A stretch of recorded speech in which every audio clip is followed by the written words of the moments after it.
And then let's now have a chat about what you see in terms of equity and bond markets at a high level, and then we'll finish off by talking about what lifespan portfolios have done over the last 3 months or so, and what the outlook is in terms of the portfolios. What are the things that we're looking at going forward? So, Jonathan, what are your thoughts around the equity markets?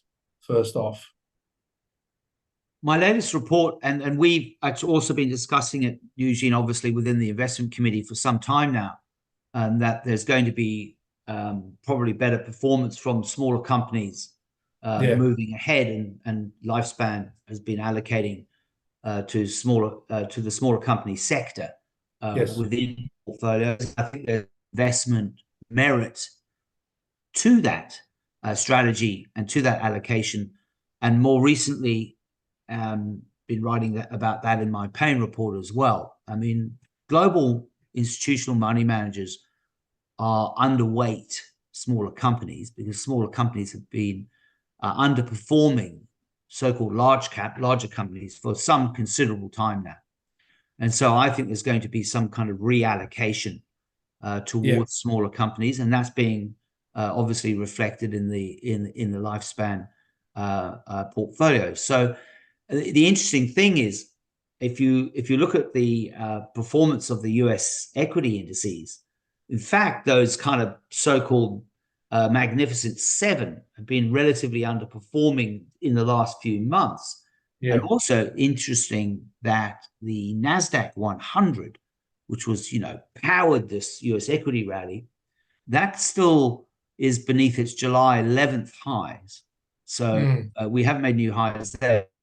The Russell 2000, which is obviously the US equity index that measures the performance of smaller companies, I think that could outperform over the next 3 to 6 months. And if I'm right about Trump winning, I think it will outperform. So I think there's investment merit to, in terms of portfolio construction, looking to allocate towards smaller companies. Yeah, absolutely. But overall, I think it's fair to say there's still a significant possibility of volatility in the equity market. So whilst we're not as bearish as we were maybe a year or so ago, it's still worth being cautious, and it's still a high. There's still a high chance of significant volatility. Would that be a fair assessment? I think certainly. I mean, we had our opening discussion was about the US election, and then we moved on to the Middle East. I mean, both those events have the potential to ignite significant volatility. Of the two, the worst one, of course, is the Middle East, and heaven forbid we get something too catastrophic. But also valuations, obviously, are still on the expensive side. So if you're looking at the big picture, and you're looking at the world through the prism of being a long-term investor, when valuations are, right up there in the top decile of historical valuations, you, by nature and through discipline, have to pare it back a little bit. And valuations in the United States are stretched relative to history and relative to the rest of the world. But within the US equities, you can make an argument that smaller companies are going to be favored in a valuation and a relative underinvestment factor as well. So and that's the interesting phenomena that we're seeing in equity markets, that you've got, on a valuation point of view, if you look at averages, and if you look at some of the mega companies, valuations are pretty stretched. But when you look at other pockets, actually the valuations don't look as bad, particularly when you look at small and mid-cap US equities and global small and mid-caps. Even in Australia, I think we could agree that valuations of large caps are pretty stretched. We haven't got time to talk about the banks, but, they've come back a little bit, I think, recently, bank valuations. But so there's always risks out there. It's probably important that our viewers understand there's always risks. You're never going to have an investment environment without risks. It's a question of trying to understand how significant those risks are, how well priced they are in equity markets, and then looking at valuations. If everything's very risky, but valuations are cheap and stocks are cheap, well, you're probably less worried about, you know?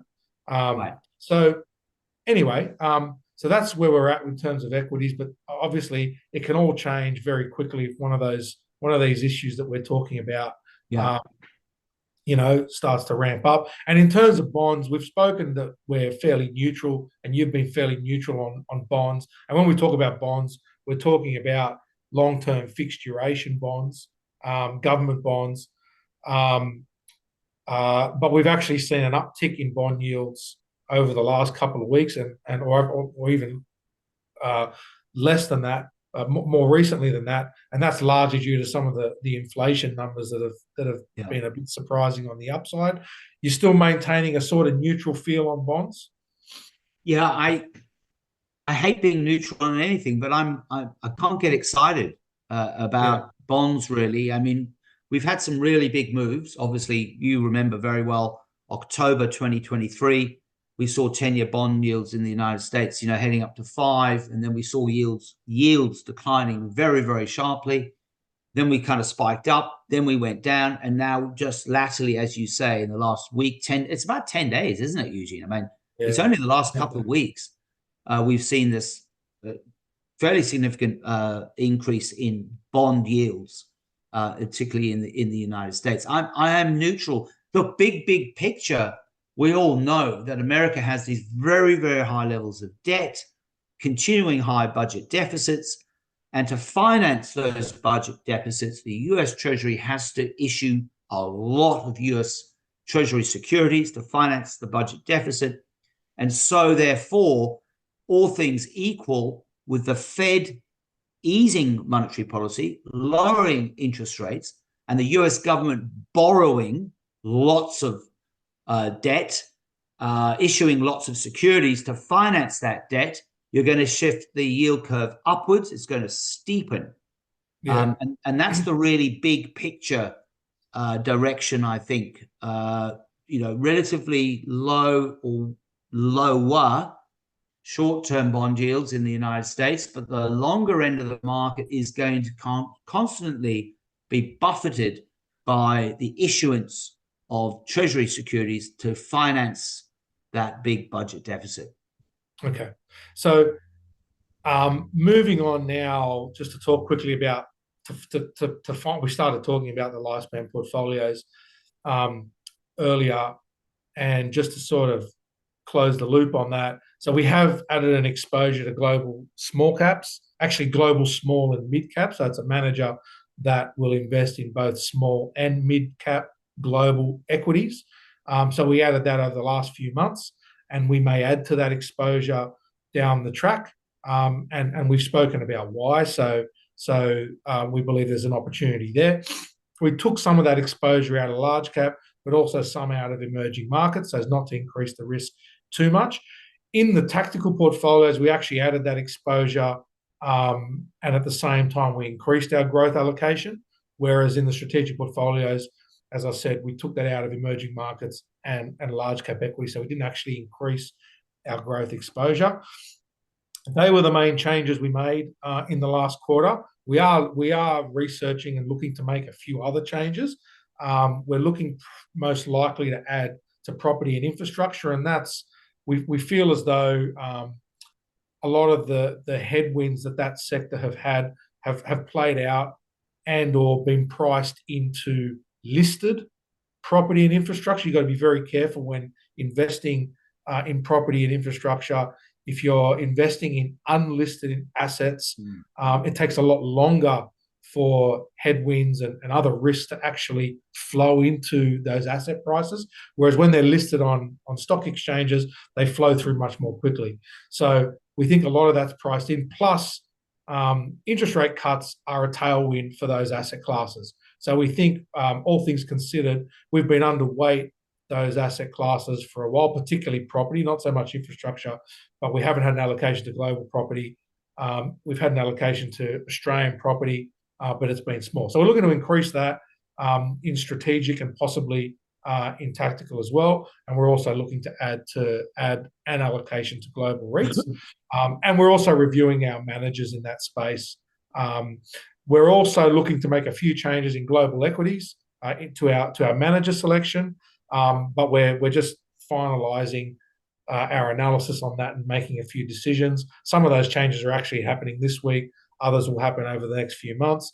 And we're also making some changes to our Australian small cap managers. Again, that's going to happen this week. And we'll talk about that a little bit more in our next update. But that's just a snapshot of our thinking and what we've done the last 3 months and what we're looking over the next 3 months leading into the end of the year and early next year.